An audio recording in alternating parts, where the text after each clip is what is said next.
The dental pulp is the soft, living tissue inside the tooth. When bacteria penetrate through enamel and dentin, they reach the pulp and trigger inflammation. Because the pulp is enclosed within rigid dentin, even slight inflammation increases pressure, resulting in pain. The most common cause of pulpal disease is microbial infection from dental caries. Other causes include trauma, cracked teeth, repeated dental procedures, and irritation from restorative materials.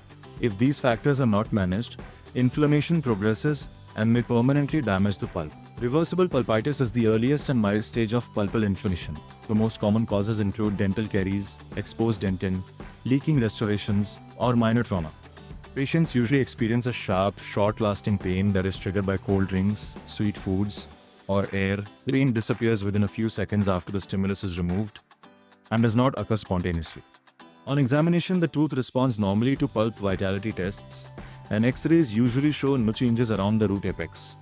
Treatment involves eliminating the cause by removing caries, placing a proper restoration, or performing pulp capping when indicated. Since the inflammation is reversible, the pulp heals completely, and the tooth returns to normal function. Early diagnosis is important because, if left untreated, reversible pulpitis can progress to irreversible pulpitis. Irreversible pulpitis is a severe inflammation of the dental pulp in which the pulp can no longer heal. It is usually caused by deep dental caries, trauma, or untreated reversible pulpitis. Patients typically experience spontaneous throbbing pain that may occur without any stimulus. The pain is often triggered by hot or cold foods, but continues even after the stimulus is removed. It commonly worsens at night or when lying down because increased blood flow raises pressure inside the pulp. On examination, the tooth responds with prolonged pain to pulp vitality tests. Since the pulp is irreversibly damaged, the only treatment is root canal treatment to remove the infected pulp, or extraction if the tooth cannot be stored. Early treatment prevents the infection from spreading to the tissues around the root apex. If inflammation remains untreated, the pulp eventually loses its blood supply and dies. This condition is called pulp necrosis. The tooth loses vitality, and bacteria spread through the root canal to the tissues around the root apex, leading to periapical disease. Internal resorption is a rare condition in which chronic inflammation activates cells that begin resorbing dentin from inside the root canal. It is often painless and discovered accidentally on radiographs. When it affects the crown, the tooth may appear pink, giving rise to the term pink tooth of mummery. Treatment includes immediate root canal therapy, often with calcium hydroxide as an intracanal medicament. When infection from a necrotic pulp spreads beyond the root apex, it affects the surrounding periapical tissues, leading to periradicular diseases. These conditions usually progress through 4 stages. The first stage is apical periodontitis, where inflammation is limited to the tissues around the root apex. The tooth may be asymptomatic or slightly painful on biting. If the infection persists, granulation tissue replaces the normal periodontal ligament, forming a periapical granuloma. This is a chronic inflammatory lesion that appears as a well-defined radiolucency on an X-ray. As bacteria continue to multiply, pus accumulates around the root apex, resulting in an acute apical abscess. This stage is characterized by severe throbbing pain, swelling, tenderness on percussion, and sometimes fever. Over time, chronic inflammation can stimulate the epithelial cell rests of Malassez to form an epithelium-lined cavity known as a radicular cyst. These cysts are usually slow-growing and painless unless they become infected. Remember, untreated pulp necrosis allows infection to spread beyond the apex, progressing from apical periodontitis to granuloma, abscess, and finally a radicular cyst. An acute apical abscess is a rapid collection of pus around the root apex caused by a bacterial infection spreading from a necrotic pulp. It is one of the most painful dental emergencies.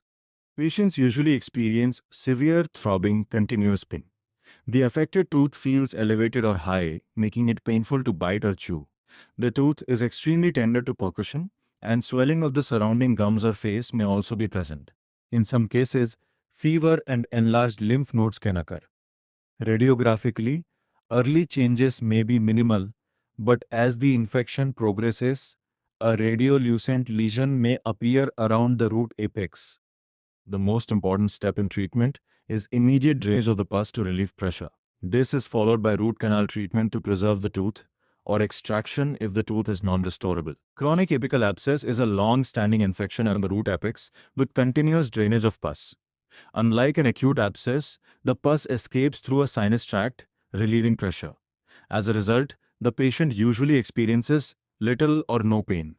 The affected tooth is generally non-vital and may show slight tenderness on percussion. Clinically, a small gum swelling or a sinus opening may be present, from which pus can drain intermittently. On a radiograph, a well-defined radiolucent lesion is usually seen around the root apex, indicating chronic bone destruction. Treatment involves eliminating the source of infection through root canal treatment. If the tooth cannot be restored, extraction may be necessary. Once the infection is removed, the sinus tract usually heals on its own without the need for surgical excision. Condensing osteitis is a localized increase in bone density that develops around the root apex as a response to a long-standing, low-grade infection. The condition usually begins with deep dental caries that reach the pulp. Initially, there is mild bone resorption. The body responds by laying down dense sclerotic bone dot. Most patients are completely asymptomatic, and the condition is often discovered incidentally during routine X-ray examination. If the pulp is necrotic, vitality tests usually show no response. Radiographically, condensing osteitis appears as a well-defined radiopaque area surrounding the root apex. Root canal treatment is the treatment of choice if the tooth is restorable. If the tooth cannot be saved, extraction may be required. Cracked tooth syndrome is an incomplete fracture of a tooth that is often difficult to detect. During chewing, the crack opens and irritates the dentin and pulp, causing discomfort. When the pressure is released, the crack suddenly closes, creating intense pain by rapidly stimulating the pulpal nerve fibers. Diagnosis can be challenging and is aided by transillumination, which highlights the crack, a tooth sloth test to identify the affected cusp, and methylene blue dye, which stains the fracture line. The hallmark feature is pain during biting, followed by an even sharper pain when the biting force is released. Early diagnosis is essential because untreated cracks can deepen over time, eventually leading to pulp necrosis or even a vertical root fracture. Let's summarize. Reversible pulpitis causes pain only with a stimulus. Irreversible pulpitis causes spontaneous lingering pain. An abscess requires drainage, and its delta fibers are responsible for sharp, fast pain. If you found this video helpful, subscribe for more simplified endodontics lessons and exam-focused revision. Thank you for watching.